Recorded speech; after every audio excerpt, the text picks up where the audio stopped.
So the home buying process, this is where it all begins. What you want to do is definitely find a real estate agent that you're comfortable with. Someone that has experience, someone that knows how to negotiate, knows the market well, knows the neighborhoods insides and out. Really depends all what you're looking for. But the odds are that you're probably going to be spending months, if not years, with that agent. Next, you want to talk to a bank or a lender to get pre-approved. Now, the pre-approval process usually consists of a lender gathering a bunch of information, W-2s, tax returns, pay stubs, and they're also going to run your credit. So once you're pre-approved, once you have an agent, usually most people start their search online. Now there's several portals that you can search online.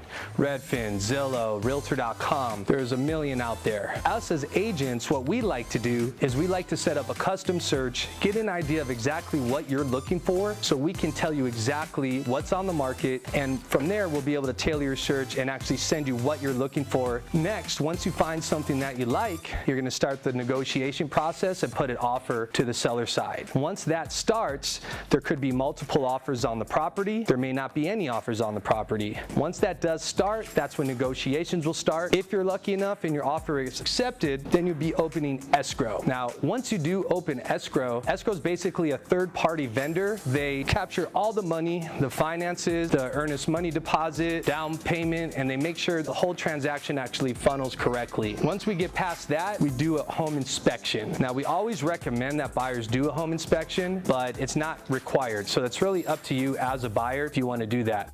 We always recommend it because they're going to do a thorough investigation of everything, from the roof to the plumbing to the interior to the exterior. You're going to get a whole 40, 50, 60-page PDF file of exactly what's going on with that property.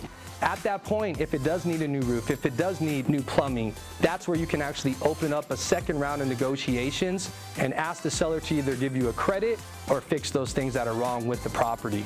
Meanwhile, a lender is working on your file, they're processing everything, they're submitting everything to the underwriter to make 100% sure that your loan is secured and your property is also getting appraised. If for some reason the appraised value comes in lower than what you offered, then that can also restart the negotiation process where you as a buyer, you might have to pay that difference. Or if the seller is very motivated, they might come down to that appraised value. Typically here in San Diego, most properties do appraise at value or a little bit higher. Then we get down to removing contingencies. The typical contingency period lasts about 21 days per contract. Inside of those contingencies, you do your investigations, you make sure your loan's approved, and you just make sure you're very comfortable with the loan process and everything that comes with that house. Now, after day 17 or day 21, depending on how you write your contract, you have to release your contingencies. When you release your contingencies, that means your original deposit is now non-refundable. So your deposit is always refundable up until that point. Now, you actually physically have to write off on contingencies. This is not something that happens automatically. So if for some reason you don't close on that property, you would lose your deposit money. Once we get past that, you would sign loan docs with the lender. They provide all the loan docs. They send that to escrow.